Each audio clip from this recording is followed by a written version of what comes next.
ओम नमः शिवाय। दोस्तों, कुत्ते को रोटी खिलाने से क्या फायदा मिलता है? दोस्तों, एक बार की बात है कि माता पार्वती भगवान शिव की आज्ञा को लेकर के धरती लोक पर भ्रमण करने के लिए आ गई। माता पार्वती जब धरती लोक का भ्रमण करने के बाद भगवान शिव के पास पहुंची तो भगवान शिव से कहने लगी कि प्रभु, जब मैं धरती लोक का भ्रमण करने के लिए गई थी तो मैंने कुछ विचित्र दृश्य देखे। प्रभु, मैंने देखा कि कुछ लोग कुत्ते को रोटी खिला रहे हैं, जबकि कुछ लोग कुत्ते को द्वार पर आते ही लाठी डंडों से पीट करके भगा दे रहे हैं। माता पार्वती की बात को सुनकर के भगवान शंकर कहने लगे कि देवी, जो आदमी कुत्ते को रोटी नहीं खिलाते हैं और जो मार पीट करके उसको भगा देते हैं, उन्हें इस बारे में नहीं पता है कि कुत्ते को रोटी खिलाने से उनके जीवन में आने वाली बड़ी बड़ी मुसीबतें कैसे टल जाती हैं। कुत्ते को रोटी खिलाने से 8 फायदे जिस दिन वह जान जाएंगे, वह कुत्ते को द्वार पर से भगाएंगे नहीं बल्कि उसको रोटी खिलाएंगे। माता पार्वती कहने लगी कि प्रभु, वह कौन से 8 फायदे हैं जो कुत्ते को रोटी खिलाने से मिलते हैं और मनुष्य के जीवन में आने वाले संकट कैसे दूर होते हैं? कृपा करके आप मुझे विस्तार से बताइए। भगवान शिव जी कहने लगे कि देवी सुनो, कुत्ते को रोटी खिलाने से कौन से 8 फायदे हैं और मनुष्य पर आने वाली बड़ी से बड़ी विपत्ति कैसे दूर होती है और मनुष्य कैसे मोक्ष को प्राप्त करता है और उसके जीवन में दुखों का अंत हो जाता है। सुनिए, मैं तुमको एक कहानी सुनाता हूँ। भगवान शंकर कहने लगे कि एक लाल रंग का कुत्ता था। वह बहुत ही लाचार था और भूखा प्यासा था। वह गांव में सभी के घर घर पर जाता, किंतु उसे कोई भी एक टुकड़ा रोटी का नहीं देता था। वह भूख के मारे इधर उधर छटपटाता रहता था। तिफाक से घूमते घूमते एक दिन वह नदी के किनारे एक ब्राह्मण के आश्रम में जाकर के पहुंच गया और ब्राह्मण से कहने लगा कि हे ब्राह्मण देव, हमें लगता है आप बहुत ही विद्वान और ज्ञानी ब्राह्मण हैं, इसलिए हम भूख प्यास से बहुत व्याकुल हैं। कृपा करके आप मुझे एक रोटी का टुकड़ा दें और जिसको खा करके हम अपनी भूख को शांत कर लें। तभी वह ब्राह्मण कहता है कि हे श्वान, क्या तुम्हें गांव में एक रोटी का टुकड़ा किसी ने नहीं दिया जिसे खा करके तुम अपनी भूख मिटा सकते थे? फिर वह कुत्ता कहता है ब्राह्मण से कि हे ब्राह्मण देव, मैं आपको क्या बताऊं, आप मेरी बातों पर विश्वास तो नहीं करेंगे।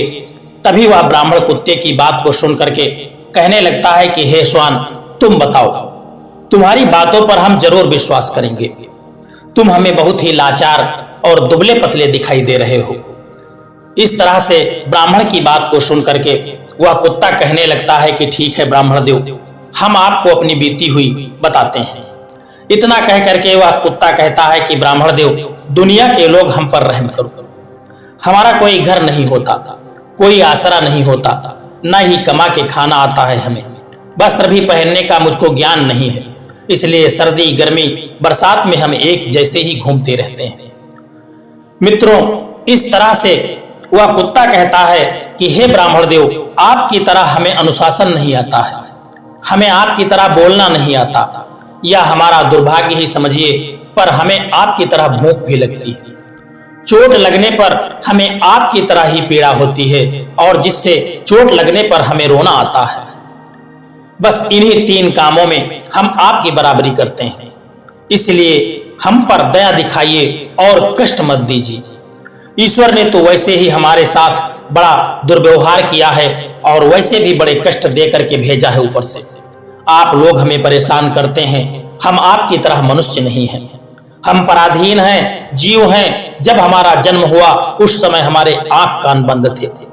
हम कह नहीं सकते कि उस समय आपके जन्म पर जैसे नाच गाना होता है, बाजे बजते हैं, खुशियां मनाई जाती है, हमारे जन्म पर भी यह सब हुआ होगा कि नहीं? हमारे जन्म पर किसने खुशी मनाई होगी?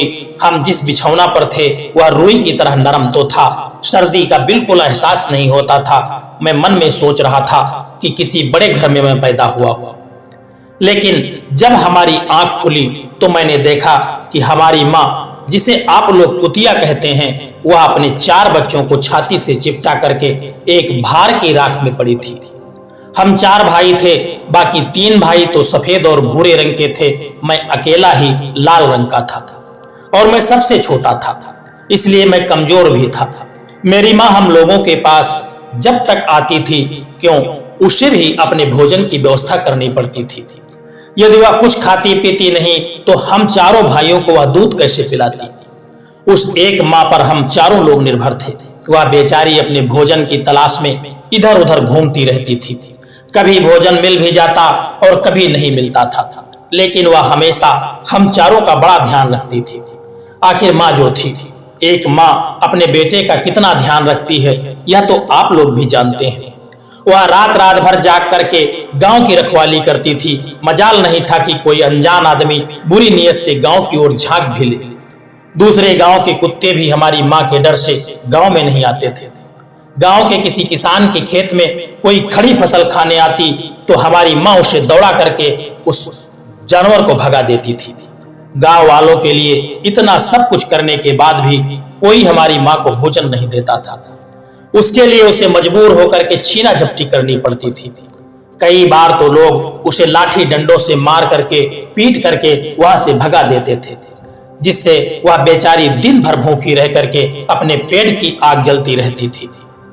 इस तरह से वह कुत्ता कहता है कि हे ब्राह्मण देव, आखिर भूख तो हमको भी आपकी तरह ही लगती है। ऊपर से उसे अपने चारों बच्चों की चिंता लगी रहती थी। आखिर माँ जो थी, जब भूख से उसे चैन से बैठने नहीं देती थी और गांव वालों का भी उसे देख करके हृदय नहीं पसीजता, तो वह बेबस होकर के उसे लोगों के घरों में चोरी से घुसना पड़ता था। और खाने की कोई चीज मिल जाए तो उसे खा करके अपने पेट की आग को बुझाना पड़ता था। कई बार तो लोग उसे खाने की वस्तु ले जाते देखते ही लाठी और डंडों से मार मार करके उसे बेहाल कर देते थे। कुछ निर्दयी लोग तो कई बार उसे घर के अंदर बंद करके पीटते थे, जिससे हमारी माँ का बुरा हाल कर देते थे। मित्रों, फिर वह कुत्ता ब्राह्मण से कहता है कि हे ब्राह्मण देव, हमारी माँ ने क्या बिगाड़ा था? उसने सिर्फ अपने पेट के लिए भोजन तो चुराया था। चोरी करने का हमें कोई शौक नहीं है, पर पापी पेट हमें यह सब करने के लिए मजबूर कर देता है। फिर एक दिन के बाद बड़ी ठंडी बरसात हुई। कुछ पत्थर भी गिरे थे, ओले पड़े थे, ठंडी ठंडी हवाएं चल रही थी और उस ठंड में ठिठुर कर हमारे दो भाई मर गए। उस दिन हमारी माँ बहुत रोई चिल्लाई, लेकिन मनुष्य हमारी पीड़ा क्यों समझेगा। उसके बच्चे थोड़ी ही मरे थे। मित्रों, फिर वह कुत्ता कहता है कि हे ब्रह्मदेव, आप हम सिर्फ दो भाई अब हम बचे थे। हमारी माँ हम दोनों को अच्छे से देखभाल करने लगी थी। फिर एक दिन उसी गांव में एक सेठ के घर पर दावत चल रही थी। बड़ी भारी दावत थी, कई लोगों को आमंत्रित किया गया था। सेठ के यहाँ पूड़ियां बन रही थी, जिसमें सेठ के घर काफी मेहमान आए हुए थे। हमारी माँ कुछ खाने की तलाश में बार बार उधर जाती, लेकिन लोग उसे दुत्कार करके वहां से भगा देते थे। किसी को इस पर इतना तरस नहीं आया कि एक पूड़ी उस बेचारी को खाने के लिए फेंक देते थे। एक पूड़ी से उनका क्या बिगड़ जाता। मेरी माँ ललचा ललचा करके जाती और वही खड़ी खड़ी देखती रहती। दोस्तों, सेठ के आंगन में दावत खाने का सिलसिला चालू हुआ। भोजन परोसा जाने लगा। तभी मेरी माँ भी वहां जाकर के पूंछ हिलाने लगी। खाना परोसने वाला आदमी जब किसी काम से अंदर गया तो मेरी माँ दबे पांव पूड़ी लेने के लिए चल पड़ी। धत धत की आवाज होने लगी। चारों ओर से लोग चिल्ला चिल्ला करके कहने लगे, इसे भगाओ, जिससे मेरी माँ वह चीख पुकार सुन करके घबरा गई। दो तीन आदमी डंडे लेकर के उसके पीछे बड़ी बेरहमी से दौड़े और मेरी माँ वहां से घबरा करके भागी, मगर उसे वहां से निकलने का कोई रास्ता नहीं मिला, क्योंकि सामने से लोग डंडे लेकर के आ रहे थे। तभी मेरी माँ वहां पर जो लोग भोजन कर रहे थे उनको लांग करके निकल गई। दोस्तों, आगे वह कुत्ता कहता है कि हे ब्राह्मण देव, मेरी माँ अपने निकलने पर इतनी हैरान नहीं थी जितनी कि उन लोगों को देख करके हुई थी जो वहां पर निमंत्रण खा रहे थे। वो सब उठ करके खड़े हो गए। उन्होंने भोजन करना छोड़ दिया और कहने लगे कि कुत्ते के लांग जाने के कारण भोजन भ्रष्ट हो गया है। सब एक दूसरे से विचार कर रहे थे कि अब क्या किया जाए। खाना तो सब खराब हो गया। फिर बेचारा वह सेठ फूट फूट करके रोने लगा। कुछ लोग तो यह भी कह रहे थे कि भाई, कुतिया के लांघने से भोजन खराब कैसे हो गया। उसने खाने में या पत्तलों में अपना मुंह तो नहीं लगाया है, सिर्फ ऊपर से ही तो निकल गई है। और कहने लगे कि शहरों में तो लोग कुत्ते को पाल करके घर के अंदर सुलाते भी हैं और खिलाते भी हैं, तो इसमें कोई बुरी बात नहीं है। अगर कुतिया लांघ गई है तो भोजन खराब नहीं हुआ है। लेकिन उनमें से कुछ लोग जो बड़े घर से ताल्लुक रखते थे, उन्होंने एक भी नहीं चलने दिया। कह रहे थे कि भोजन तो भ्रष्ट हो चुका है, यह हमारे खाने के लायक नहीं है। आखिरकार उन्हीं की बात मानी गई। अब तो वह सारा भोजन उठा करके गांव के बाहर गरीबों में बंटवा दिया गया। उस दिन तो मेरी माँ को खूब पेट भर के खाना मिला। ऐसा सुख उसने अपने जीवन में कभी नहीं पाया था। लेकिन वह सुख उसके लिए बड़ी मुसीबत बन करके आया था। वह भोजन करके वहां आराम से लेटी ही थी, लेकिन इतने में ही वह सेठ डंडा लेकर के वहीं पहुंचा और उसे बड़ी ही बेरहमी के साथ बुरी तरह से पीटने लगा। उसे बाहर से भागने का तो कोई अवसर नहीं मिल पाया, जिससे डंडों की चोट से वह बुरी तरह चिल्लाने लगी। माँ का बिलाप सुनकर के पत्थर भी पसीज जाता है, पर उस निर्दयी सेठ को उस पर जरा भी रहम नहीं आया। वह उसे कठोरता पूर्वक पीटता रहा, जिससे माँ का वह आह का शोर पूरे गांव में सुनाई दे रहा था। जब कुछ लोग आए और उसे समझा करके कि बोले, भाई जाने दो, भूख में तो आदमी की बुद्धि मारी जाती है, वह तो एक पशु है, भूखा था इसलिए उसने ऐसा कर दिया, उसे अच्छे बुरे का ज्ञान नहीं है, अब उसे मार करके तुमको कौन सा लाभ मिलेगा? क्या तुम्हारा भोजन वह फिर से वापस आ जाएगा? जो होना था वह हो गया।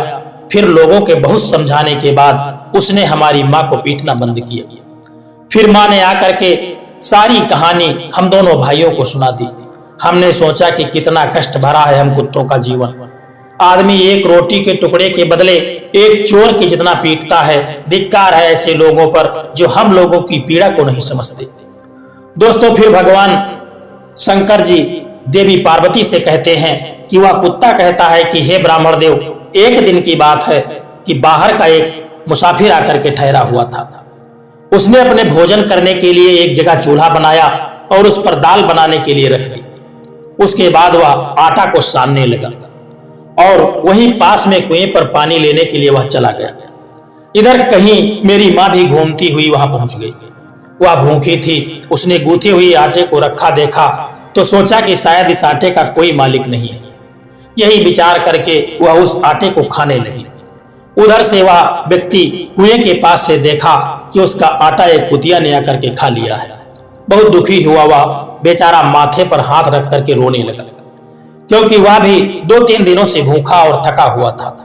फिर उस मुसाफिर ने तुरंत ही लाठी लेकर के कुतिया के ऊपर चलाना शुरू कर दिया, जिससे माँ उस आटे को ठीक से खा भी नहीं पाई थी, पर उससे ज्यादा कि उस पर लाठी बरस गई। महीनों तक मेरी माँ लंगड़ाती हुई घूमती रही। तब तक दिन में समझ में आया कि आदमी कितना खुदगर्ज है। हम उसका कोई काम करते हैं तो भी हमें नहीं समझता। दोस्तों, फिर वह कुत्ता कहता है कि हे ब्राह्मण देव, हमारी कमी यह है कि हम उन्हीं मतलबी इंसानों के अधीन रहना चाहते हैं जो हमें कष्ट देता है, जो हमें प्यार से खिलाता है। हम उसके कितने काम आते हैं यह उन्हें नहीं पता। उसके घर की रखवाली तो करते ही हैं, साथ ही साथ और भी बहुत सारे लाभ हैं जिन्हें मनुष्य नहीं जानता। दोस्तों, फिर भगवान शंकर कहते हैं कि देवी पार्वती, यदि मनुष्य कुत्ते को रोटी खिलाने के फायदे जान जाए तो वह बहुत से अपने जीवन में होने वाले नुकसान से बच सकता है। और आज मैं आपको बताऊंगा कि कुत्ते को रोटी खिलाने से 8 फायदे जो हर मनुष्य को पता नहीं है। जब भी घर में रोटी बनाई जाती है तो सबसे पहली रोटी गौमाता की होती है और पिछली रोटी कुत्ते की होती है। भगवान शंकर जी कहते हैं कि हे देवी, ऐसा ही हमने विधान बनाया था, लेकिन भगवान की बनाए उस विधान को भूल करके मनुष्य अगली और पिछली रोटी स्वयं ही खा जाता है। इसका प्रभाव उसके जीवन पर बहुत बुरा पड़ता है। कुत्ता वह प्राणी है जिसको रोटी खिलाने से मनुष्य के जीवन में पड़ने वाले ग्रहों का दोष भी दूर हो जाता है। दोस्तों, फिर भगवान शंकर कहते हैं कि देवी, पहला फायदा है कुत्ते को रोटी खिलाने का कि कुत्ते को रोटी खिलाने से शनि का नकारात्मक प्रभाव कम हो जाता है। शनि ग्रह जब अपनी कुदृष्टि डालता है तो हर मनुष्य बर्बाद हो जाता है। जिस व्यक्ति पर उसकी महादशा का आरंभ हो जाता है तो बने बनाए काम अपने आप उसके बिगड़ने लगते हैं और वह आर्थिक तंगी का शिकार हो जाता है। ऐसी स्थिति में व्यक्ति यदि कुत्ते को रोटी खिलाता है तो उस पर कुप्रभाव बहुत कम हो जाता है और शनि महाराज प्रसन्न हो जाते हैं। दूसरा फायदा है कि कुत्ते को रोटी खिलाने से भाग्य आपके पक्ष में हो जाता है। और आपके घर के अंदर नकारात्मक शक्ति जो भी होती है वह नष्ट हो जाती है। फिर कुत्ते को रोटी खिलाने से माता लक्ष्मी प्रसन्न हो जाती हैं और आपके घर में धन धान्य की किसी तरह की कोई कमी नहीं रहती है। यदि आपके ऊपर कर्ज का बोझ है तो वह भी नहीं चढ़ता और जो पहले से आप कर्जदार हैं उससे भी आपको मुक्ति मिल जाती है। कुत्ते को सुबह शाम भोजन देने से आपका व्यापार जो घाटे में चल रहा होता है वह अच्छा चलने लगता है, आयु में वृद्धि होती है और अटका हुआ जो धन होता है वह भी मिल जाता है। साथ ही आपका स्वास्थ्य अच्छा रहता है और मानसिक रूप से आप मजबूत बनते हैं और मन आपका ऊर्जावान रहता है। अच्छे विचार आपके मन के अंदर आते हैं। दोस्तों, कुत्ते को रोटी खिलाने से भगवान प्रसन्न रहते हैं क्योंकि भगवान को समस्त जीवों की, समस्त प्राणियों की चिंता हमेशा रहती है और जो समस्त जीवों पर दया दिखाता है भगवान भी उस मनुष्य से हमेशा प्रसन्न रहते हैं और भगवान की कृपा सदैव उस परिवार पर बनी रहती है जो सभी लोगों पर दया दृष्टि करता है। दोस्तों, आपने अक्सर सुना होगा अपने से बड़े लोगों को कहते हुए कि जब कुत्ता रोता है तो अपशकुन होता है, कोई न कोई संकट आता है, किसी की मृत्यु होती है, इसलिए कुत्ते को कभी रुलाना नहीं चाहिए। दोस्तों, इस तरह से भगवान शंकर ने देवी पार्वती को कुत्ते को रोटी खिलाने के फायदे बताए। दोस्तों, यह कहानी आपको कैसी लगी एक प्यारा सा कमेंट करके जरूर बताना और यदि वीडियो आपको पसंद आया है, अच्छा लगा है तो इस वीडियो को लाइक शेयर करना और चैनल को सब्सक्राइब करने की भी कृपा कर देना। जय श्री कृष्णा, राधे राधे।